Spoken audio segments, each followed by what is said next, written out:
राधे राधे। मैं हाजिर हूँ एक नई स्टोरी के साथ। ज़िंदगी में कुछ ऐसे कर्ज होते हैं जो कभी नहीं चुका सकते।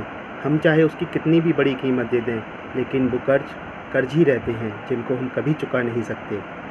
सुहानी एक बहुत ही प्यारी सी लड़की, जिसकी शादी को अभी 2 साल हुए थे। आज उसको मायके से अपने फ़ोन आता है और उसको अपने मायके जाना था माँ से मिलने के लिए, लेकिन उसके पति घर पर नहीं थे। वो बिजनेस के सिलसिले में बाहर गए हुए थे। उसको समझ नहीं आ रहा था किसके साथ जाए, क्योंकि अभी वो प्रेग्नेंट थी, 7 महीने की प्रेग्नेंट थी, इसलिए उसको जाने आने में भी दिक्कत थी। पर उसको जाना था। उसने अपने सास ससुर से कहा, तो उन्होंने कहा, बेटा देख लो, आपको जाना है तो कैसे जाओगे, अभी तो आपको दिक्कत ही होगी। उसने कहा, कोई नहीं माँ, मैं चली जाऊँगी। उसने ट्रेन की टिकट को रिजर्वेशन कराया, अपना बुक किया। उसका रिजर्वेशन अगले दिन उसका कंफर्म हो गया। रात में 10 बजे की ट्रेन थी। अब उसके सामने प्रॉब्लम थी कि वो जाए तो कैसे जाए। तभी उसको ध्यान आया, बगल में भैया जो हैं उसके मुँह बोले भाई थे, जो अक्सर उससे राखी कभी कभी राखी भी बंधवाई थी उन्होंने, और उसको बहन बोलते थे। उसने उनको बोला, उन्होंने कहा, कोई नहीं दीदी, मैं आपको छोड़ दूँगा। अगले दिन 10 बजे की ट्रेन थी, 9 बजे वो चल दिए स्टेशन पर। भाई उसका लेकर उसको चला गया। प्लेटफॉर्म नंबर 5 पर उनकी गाड़ी आनी थी। प्लेटफॉर्म नंबर 5 पर पहुंच गए और बैठ गए, गाड़ी का इंतज़ार करने लगे। तभी अनाउंसमेंट हुआ कि गाड़ी अभी 2 घंटे लेट है, यानी 12 बजे आएगी। उसके भाई ने कहा, दीदी जब तक तो बहुत देर हो जाएगी, ऐसा करो मैं चलता हूँ, आप यहीं पर बैठो और किसी कुल्ली से आप बोल देना, वो आपका सामान गाड़ी में रख देगा, आप आराम से चले जाओगे, कोई दिक्कत नहीं आएगी। सुहानी ने कहा, ठीक है। वो उसका भाई चला गया और सुहानी बैठकर अपने मोबाइल चलाने लगी और सोचने लगी, क्या करूं, क्या ना करूं, कैसे जाऊंगी, क्या करूंगी। कुछ नहीं, खैर अब वो किसी कुली की तलाश में थी, लेकिन उसको कोई कुली नहीं दिख रहा था। वो कुली देख रही थी लेकिन नहीं दिख रहा था। मोबाइल में कब उसका टाइम निकल गया उसे मालूम ही नहीं पड़ा, और ट्रेन का दोबारा से अनाउंसमेंट हुआ कि ट्रेन अब 1 घंटा लेट है, 1 बजे तक आएगी। उसने कहा, अरे बाप रे, अब तो बहुत लेट हो जाएगी, बहुत देर हो जाएगी जब तक, तो क्या करूं। पर वो उसको जाना ही था। घर पर बैठी हुई थी, वो वहीं पर बैठी हुई थी, कुली के इंतज़ार में बैठी थी, लेकिन उसको कोई कुली नहीं दिख रहा था। परेशान सी वो बैठी हुई थी, कैसे गाड़ी में जाऊंगी, क्या करूंगी, क्या नहीं करूंगी, यही सोच रही थी कि तभी उसका ध्यान भंग हुआ राधे राधे की आवाज़ से। उसने देखा एक बूढ़ा आदमी दोनों हाथ जोड़कर उससे राधे राधे करके पूछ रहा है, बिटिया क्या कोई बात है, क्यों परेशान क्यों लग रही हो। सुहानी ने उसको बताया कि मेरे को कुली चाहिए जो गाड़ी में मेरा सामान चढ़ा दे, क्योंकि मैं सामान नहीं चढ़ा सकती। बूढ़े आदमी ने कहा, कोई बात नहीं बिटिया, मैं आपको गाड़ी में बैठा दूंगा, मैं कुली का काम ही करता हूँ। सुहानी खुश हो गई। उसने कहा, लेकिन बाबा मुझे आप बता दो कितने पैसे लोगे। उसने कहा, बेटी जो आपका मन हो वो दे देना, कोई दिक्कत नहीं है, मैं तो बस आपका काम कर दूँ यही बहुत है। सुहानी ने कहा, ठीक है बाबा, मैं आपको 20 रुपये दूँगी। बाबा ने कहा, ठीक है बेटा, और उसको दोनों हाथ उठाकर आशीर्वाद देने लगा और उससे बोला, जुग जुग जियो बेटा। अब ट्रेन का आने का समय में लगभग 1 घंटा रह गया था। तो बाबा ने कहा, बेटा आप अभी बैठो, जब तक मैं खाना खाकर आता हूँ, अभी 1 घंटा है, मैं आ जाऊँगा टाइम पर और आपको ट्रेन में बिठा दूँगा।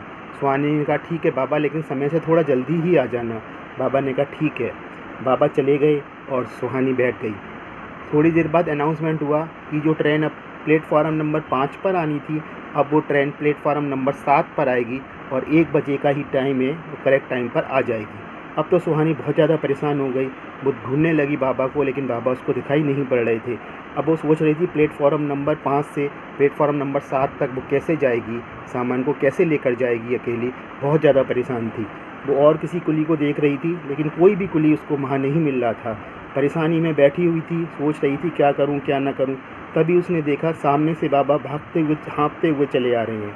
उन्होंने कहा, बेटी चिंता ना करो, मैं आ गया हूं, जल्दी करो, चलते हैं, प्लेटफॉर्म नंबर 7 पर जाना है, ट्रेन के आने का समय हो गया है, अनाउंसमेंट हो गया है, ट्रेन अब आने ही वाली है।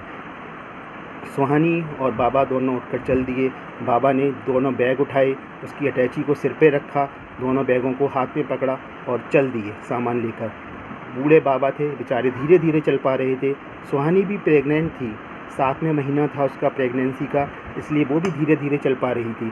धीरे धीरे चल के उन्होंने पुल को पार कर कर प्लेटफॉर्म नंबर 7 पर पहुंचने ही वाले थे कि उन्होंने देखा कि जो ट्रेन आनी थी वो आ चुकी है और अब चलने के लिए तैयार है। सुहानी ने कहा बाबा जल्दी करो, ट्रेन जाने वाली है। बाबा ने कहा नहीं बेटा कोई नहीं, आपको हम पहुंचा देंगे, आप अपना देखो आपकी सीट कहाँ पर है। सुहानी ने अपना कोच ढूंढा, उसको जल्दी जल्दी ढूंढती गई, उसको मिल गया कोच। उसका बिल्कुल लास्ट में कोच था, बिल्कुल इंजन के पास में था। वहाँ पर काफ़ी अंधेरा भी था। जब तक ट्रेन भी चलने लगी थी, ट्रेन स्टार्ट हो गई थी। चलती हुई ट्रेन में सुहानी ने जल्दी से ऊपर चढ़ गई और बाबा को आवाज़ देकर बोली बाबा जल्दी आओ जल्दी आओ जल्दी आओ। बाबा ने कहा नहीं बिटिया कोई नहीं, हम आपको पहुंचा देंगे, आपका सामान अभी हम रख देते हैं ट्रेन में। बाबा ने एक एक करके सामान रखना स्टार्ट किया ट्रेन में। बाबा ने एक बैग रखा, दौड़ते हुए अटैची रखी, एक बैग रह गया। जब तक ट्रेन चलने लगी थी बाबा ने दौड़ते दौड़ते बैग को भी रखा और सुहानी की तरफ देखते हुए अपनी हथेली आगे कर दी। सुहानी समझ गई बाबा पैसे मांग रहे हैं। बाबा ने हाथ आगे कर दिया और ट्रेन के साथ चल रहे थे, दौड़ रहे थे। सुहानी ने अपना पर्स खोला, पर्स में से पैसे निकाले। पैसे देने के लिए उसने जैसे ही सामने आगे की तरफ हाथ बढ़ाया, उसने देखा केवल एक हथेली, हाथ उसको हल्का सा हाथ दिख रहा है, बाकी कुछ नहीं दिखा, क्योंकि ट्रेन जब तक स्पीड पकड़ चुकी थी और ट्रेन काफ़ी आगे निकल गई थी। सुहानी के पैसे सुहानी के पास ही रह गए, जो कि वो बाबा को नहीं दे पाई। सुहानी को बहुत ही ज़्यादा मायूसी हुई, लेकिन वो कर भी क्या सकती थी, कुछ नहीं कर सकती थी। ट्रेन धीरे धीरे पहुंचकर पंजाब पहुंच गई, जहां पर सुहानी को जाना था। घर पहुंचकर सुहानी अपनी माँ से मिली और थोड़े दिनों बाद अपने घर वापस आ गई। वापस आने के बाद उसकी प्रेगनेंसी हो गई। उसने एक अच्छे से सुंदर से बच्चे को जन्म दिया। बच्चे की डिलीवरी के बाद वो अक्सर स्टेशन पर जाने लगी उन बाबा को ढूंढने के लिए। कुली वाले बाबा को उसने बहुत ढूंढा, लेकिन उनको वो बाबा नहीं मिले। सुहानी बहुत परेशान हो गई। वो जब भी जाती स्टेशन पर कुछ ना कुछ सामान लेकर जाती, सब कुलियों की हेल्प करती, सभी भूखों को खाना देती, सबका काम करती, जिसको ज़रूरत होती पैसा देती, लेकिन वो बाबा को नहीं ढूंढ पाई। उसको बड़ा दुख होता था कि बाबा का कर्जा जो कभी नहीं दे पा रही। जब भी उसको याद आता, केवल बस वही याद आता, बाबा का हाथ जोड़कर राधे राधे बोलना, उसको आशीर्वाद देना, बिटिया खुश रहो कहना, और उनकी ही एक हथेली जो उन्होंने हाथ आगे किया था, बस उसकी सूनी हथेली जो रह गई उसको ही याद करती रहती थी। क्या ऐसा कर्ज जो सुहानी कभी उतार पाएगी? सुहानी केवल इस कर्ज के लिए पूरे टाइम बस जब देखो तब पैसे को खूब लोगों की सेवा करती रहती है, केवल इसलिए कि उसका ये कर्ज उतर जाए। लेकिन आज जब भी वो उदास होती है, अकेली होती है, उसको केवल बाबा की खाली सूनी हथेली ही याद आती है, जो वो कभी नहीं भर पाएगी। शायद एक ऐसा कर्ज जो कभी पूरा नहीं हो पाएगा। राधे राधे। अगर आपको कहानी अच्छी लगी हो तो प्लीज़ लाइक और शेयर ज़रूर करें और मेरे चैनल को सब्सक्राइब कर लें। अगली नई कहानी का इंतज़ार करें। राधे राधे।